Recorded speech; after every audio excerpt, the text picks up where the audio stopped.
In this video, I'll create a dashboard to visualize some data from my ClimaView 50 Aspen 10 station located in New York City. Enter the Dashboard Studio. First, give the dashboard a name and assign permissions.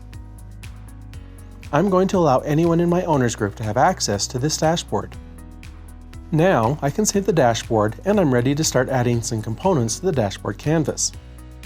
For this dashboard, I'm going to use some time series plots to visualize my precipitation and wind data, a radial gauge for my solar radiation data, and for my other measurements I'll use data point value components. Start with the data point value components. I'll drop 4 of these onto the dashboard canvas. I'm going to feed my air temperature, humidity, barometric pressure, and maximum wind speed data into these components. Select the station this data is coming from. Using the Included Stations option within the General Settings menu, I'll select the ClimaView 50 New York station. Now when I go to the Component Properties menu on a data point value component and select Measurements, and I select to Choose by Measurement Classifications, I can see that Campbell Cloud has intelligently filtered to the measurement classifications I've defined for the station in Measurement Classifications. Select the air temperature measurement for this component. I'll do the same for the other 3 data point value components.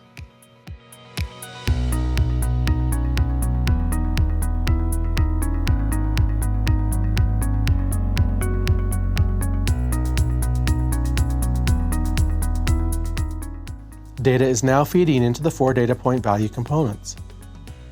I will rename the header title in each component to show what the data represents.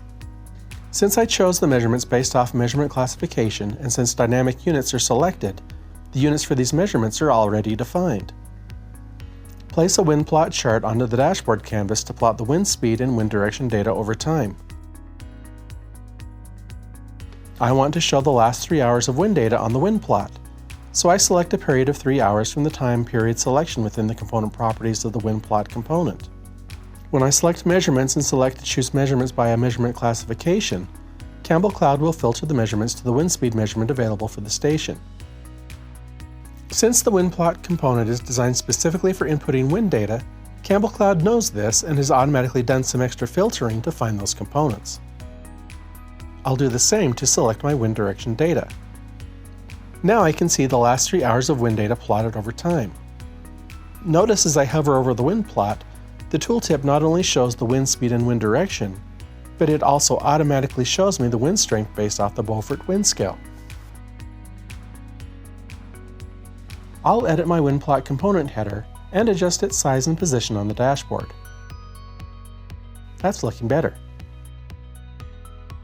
I want to add an accumulation chart to show my precipitation data.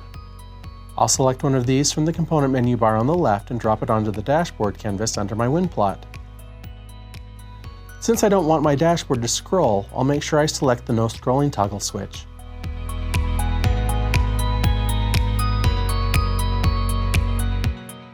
Now configure the accumulation component. First, edit the component header title. Next, select the precipitation data to feed into the component. Again, I'm going to choose by measurement classification, since I already have my measurement classifications defined for the station. Now select the period of data to show for this component. I'll choose the same as I did for my wind plot, the last 3 hours of data. There hasn't been any rainfall over the last 3 hours, which is why it's showing 0 accumulation. I can edit the y-axis labels via the component options.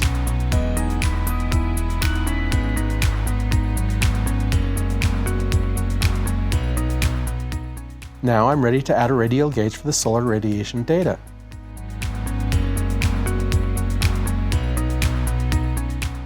Locate the radial gauge in the Component Selector menu and drag it onto the dashboard canvas. Now edit the component header text and select the solar radiation data to feed into the component. Again, I'll select to Choose by Measurement Classification.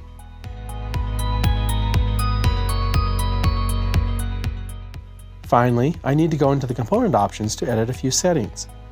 Since this is solar radiation data, I want the scale on the radial gauge to be representative of this. Set the scale to end at 1500. I'll also edit the font size and turn off the timestamp. Now look at the dashboard theme. Navigate to the General Theme menu. This is the menu used to edit the global dashboard theme. There is a wide selection of theme options. I want to change the unit color on the data point value components to match the color of the bar on the radial gauge. When I select the unit color option, I'm presented with a color picker to make it easy to select from existing on-screen colors. Now I'll edit my header colors. I want to go for a bold look, so I set the header background color to be black and the header text color to be white.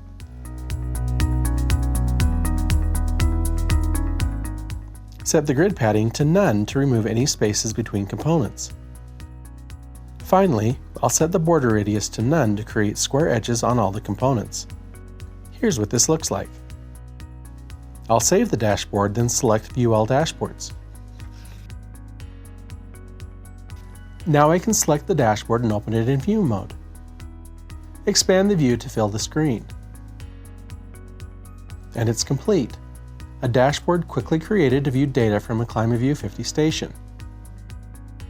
This theme is just one example of what can be done. Also note that when in view mode with component headers turned on, individual components can be expanded or closed by clicking the arrow in the top left corner of each component. For example, I can expand the solar radiation gauge. Spend some time using the Dashboard Studio to become familiar with all the configuration options available. Thank you for watching.